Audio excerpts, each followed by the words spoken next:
नमस्कार दोस्तों, रीट पेपर अध्ययन श्रृंखला में आज हमारा पेपर है रीट 2022 से L1 का और हम पढ़ रहे हैं जो हिंदी भाषा प्रथम भाषा हिंदी को जानकारी फटाफट रिवीजन के तौर पर देख रहे हैं किस प्रकार के प्रश्न हैं वो पूछे गए थे। तो पहला प्रश्न यहाँ पर पूछा गया था किंडरगार्टन शिक्षण विधि के संबंध में सत्याकथन। तो यहाँ पर किंडरगार्टन जो शिक्षण विधि है उनके संदर्भ में सत्याकथन बताया है।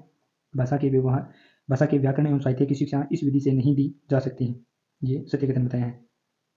अगला प्रश्न है बेसिक शिक्षा प्रणाली में भाषा की शिक्षा निम्न में से किस माध्यम से दी जाती है। तो ये सामाजिक पर्यावरण से जो है ये बेसिक शिक्षा प्रणाली में भाषा की शिक्षा जो सामाजिक पर्यावरण से माध्यम से दी जाती है। अगला प्रश्न है भाषा शिक्षण के संदर्भ में व्यक्तिगत अनुदेशन प्रणाली की क्या सीमा है। तो यहाँ यह शिक्षण प्रणाली अधिक विद्यार्थियों वाली बड़ी कक्षा में अध्यापन के लिए उपयोगी नहीं है, ये इसकी सीमा है। भाषा शिक्षण के संदर्भ में व्यक्तिगत अनुदेशन प्रणाली का बताया है सीमा। तो ये जो यह शिक्षण प्रणाली अधिक विद्यार्थियों वाली बड़ी कक्षा में अध्यापन के लिए उपयोगी नहीं है। अगला प्रश्न इनमें से कौन सा परिविकसित अध्ययन उपागम का सोपान नहीं है पूछा है। तो यहाँ कलात्मक जो प्रायोजन है ये परिविकसित अध्ययन उपागम का सोपान नहीं है। उसके अलावा अध्ययन कार्य का आवंटन करना, अध्ययन हेतु निर्देशन करना और विद्यार्थियों द्वारा स्वाध्याय एवं शिक्षक द्वारा मार्गदर्शन करना।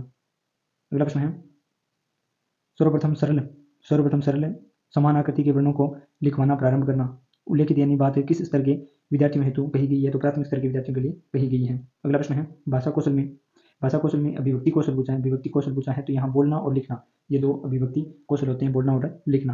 अगला प्रश्न है अनुलेख किस भाषा से संबंधित है। अनुलेख जो है ये किस भाषा कौशल से संबंधित है। तो वो लेखन कौशल से संबंधित है अनुलेख। अगला प्रश्न है लिंगुआ फोन या रिकॉर्ड जो प्लेयर है लिंगुआ फोन किस प्रकार का सामग्री है। जो ये है सर्वे सामग्री के रूप में आता है लिंगुआ फोन। अगला प्रश्न है भाषा प्रयोगशाला के अनुभाग में सम्मिलित नहीं है पूछा है। तो यहाँ विश्राम कक्ष जो है ये भाषा प्रयोगशाला के अनुभाग में नहीं है। अनुभागों की बात करें परामर्श कक्ष, श्रवण कक्ष और नियंत्रण कक्ष इसके प्रयोग भाषा प्रयोगशाला में अनुभाग में आएंगे, विश्राम कक्ष नहीं आएगा। सहस्वर वाचन का गुण पूछा है सहस्वर वाचन का। तो यहाँ उचित ध्वनि निर्गम जो है सहस्वर वाचन का गुण है। अगला प्रश्न है मौखिक मूल्यांकन के संबंध में उपयुक्त कथन बताना है। मौखिक मूल्यांकन के संबंध में मौखिक मूल्यांकन करता निष्ठावान, सहनशील और विशेषज्ञ होना चाहिए। अगला प्रश्न है मूल्यांकन उद्देश्यों की प्राप्ति की सीमा का निर्णय करने की प्रक्रिया है। मूल्यांकन की यह परिभाषा किसकी है। ये मूल्यांकन उद्देश्यों की प्राप्ति की सीमा का निर्णय करने की प्रक्रिया है। तो ये सीसी रोज की परिभाषा है। अगला प्रश्न है विद्यार्थी की सीखने की संबंधित कठिनाइयां। विद्यार्थी की सीखने से संबंधित कठिनाइयों को दूर करते हुए करवाया जाने वाला शिक्षण कहलाता है। तो वो उपचारात्मक शिक्षण कहलाता है, जिसके माध्यम से जो सीखने की कठिनाइयों को दूर किया जाता है उपचारात्मक शिक्षण कहलाता है। अगला प्रश्न है सत्य व्यापक मूल्यांकन का दोष पूछा है। तो यहाँ पर सत्य व्यापक मूल्यांकन का यह प्रणाली तभी लागू की जाती है जब विद्यार्थी शिक्षक अनुपात कम होता है। तो ये इसका दोष है। अगला प्रश्न है यदि सत्य मूल्यांकन के अगर गुणों की बात करें तो यहाँ इसमें विद्यार्थी का निरंतर मूल्यांकन होता रहता है, विद्यार्थी को अपनी कमियों का निरंतर ज्ञान होता रहता है और इसमें अभिभावकों और विद्यार्थियों के निरंतर प्रगति की जानकारी होती रहती है और ये इसका दोस्त सही आंसर होगा। उपलब्धि परीक्षण में निर्माण में कितने पदों का उपयोग किया जाता है। उपलब्धि परीक्षण में कितने पदों का उपयोग किया जाता है। तो यहाँ 4 पदों का जो उपयोग है वो उपलब्धि परीक्षण में किया जाता है। अगला प्रश्न है यहाँ पर सदैव का संधि विच्छेद पूछा है। सदैव शब्द में संधि विच्छेद सदा प्लस एव होगा। विष शब्द का पर्यायवाची पूछा है गरल होगा। विरोधी शब्द का विलोम शब्द पूछा है समर्थक होगा। गद्यांश में मनोदशा शब्द से आशय पूछा है। तो यहाँ मन की दशा।